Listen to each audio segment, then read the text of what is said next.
So you're in front of an A posture right here. And what you're going to have to do is change your posture about 51 degrees. So there's a huge posture change, which also throws off your rotational power. And so what I'd like to do to minimize that, we're not going to fix everything, right?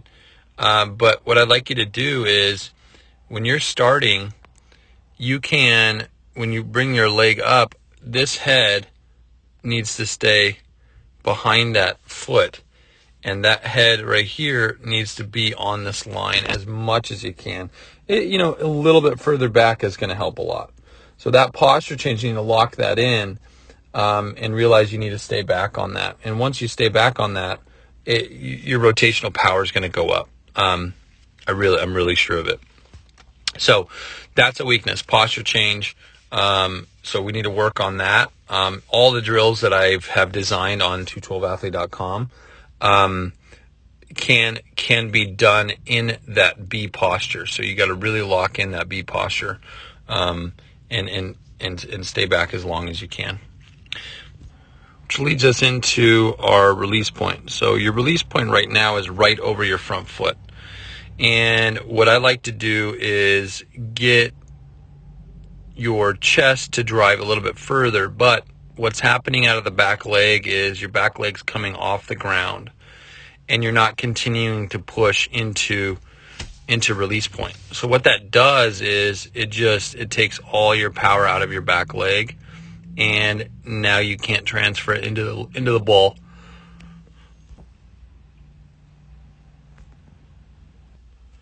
So, that release point is going to be key in throwing the ball harder and then also keeping yourself safe.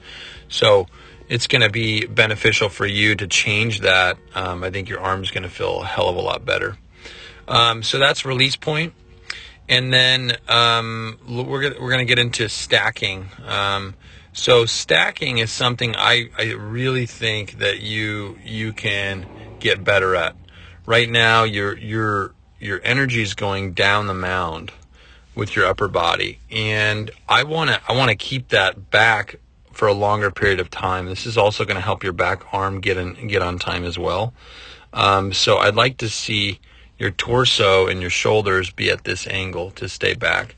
So this head actually stays behind the heel as long as you can, so that once your front foot plants, then you're back further, you have something to throw with. Right now, once you plant, you're stiff into that, and it's hard for you to rotate.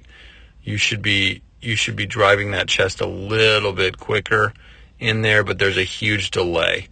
And so I think that stacking is going to help you prepare for that. So stacking is definitely an issue. Your lower half and your upper half, both of them.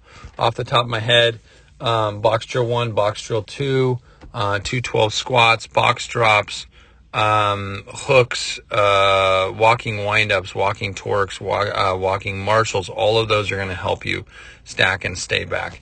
I think you're going to feel a lot more, a lot different once you start that. So stacking for sure is an issue. Front gloves, not bad. You're pinching really, really well. That shoulder blade is engaged, and that's what I like to see. So that's fabulous. Looks pretty good. So no issue there with the front glove. Right now I'm going to measure your, this is what we call a high elbow, and off the both shoulders you can see how fast your elbow, your bones are moving, and that your skin's actually staying in the same place. This is pretty cool, actually. Most players have that. So 178, what that means is your elbow's attached to your shoulder. Right here it goes low, and then you really got to go high to get that, to make that equal. So right here, I think there's some in that back shoulder. I think you might have an issue. I think we need to clean that up a little bit. Off the top of my head, I would do some of the drills from the high elbow.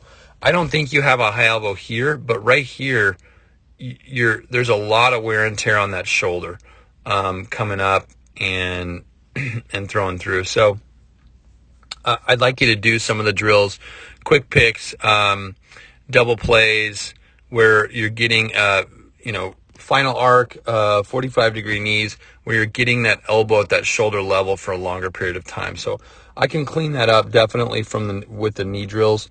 Those are going to be beneficial for your back shoulder. I think there's a huge lag and a delay in that arm. So that's something I want you to watch out for and work on, because that's something you can improve on for sure. All right, now we're going to get into chest extension, which is, I think, what you could improve on. Part of the problem we've already talked about is that when your chest is forward and you have to arch your back just to get into that throwing position, your chest extension is going to be a little bit different, because you're traveling at such a different position, and your axis is changing so much that I think this chest extension is going to be a little bit less effective. But if we can minimize that change, 37 is not bad, but I'd like you to get into 50. So we need your front leg's good. A lot of kids don't have the front leg that you do. So that chest extension, you're really going to have to get good at. Part of the reason why the chest extension isn't where we want it is because your back leg's not on the ground. And when your back leg's not on the ground, you can see that your knee's inside of this, not making the 90 degrees. I mean, obviously it's not going to be exactly perfect, but ideally we want to be somewhere on that line, which is what we call a triple extension. And that's really what we need to improve. So there is chest extension for sure is something that I want you to work on. And what else? Let's see here. Arm fly out. Arm fly out's not too bad. You're not too bad. That's pretty good coming out of your hand. I think, you know what? I'm looking at it right here, and I think your front glove could be more active. I think that's an issue as well. Early on, you pinch well, but you don't clear it. And I think you could be a little bit firmer. What you can do to fix that is you put a 1 pound or 2 pound ball in when you're throwing, especially when you're doing the drills, and that you'll see how uncomfortable it is, and you'll start to feel how much weight that front glove can have, and how much you need to pull it. So it should feel a little bit awkward, but it'll be a positive. It'll be a positive for you. So, as a recap, power to the back leg. The back leg does not stay on the ground. You're not continuing to push. So that's an issue, which leads into chest extension. Front glove is an issue. Stacking is an issue. What else? Low elbow, right there. I think there's some work to be done on that back shoulder. And like I said, most of the knee drills, the quick picks, all of those things are going to help a lot. So look for the high elbow. Weaknesses in there. And what else? I think that's it. All right, brother. I appreciate you sending this in, and I will get this off to you as quickly as I can. And I hope you guys have a great week. And please don't hesitate to call me. Also, if you guys need anything, we can do a FaceTime session where we can work through it. If you guys have bands and balls and something to throw into, I can work with that, and we can coach you through some of the problems. I've been doing that with quite a few people, and it's been working pretty well. So thanks, man. I'll talk to you soon.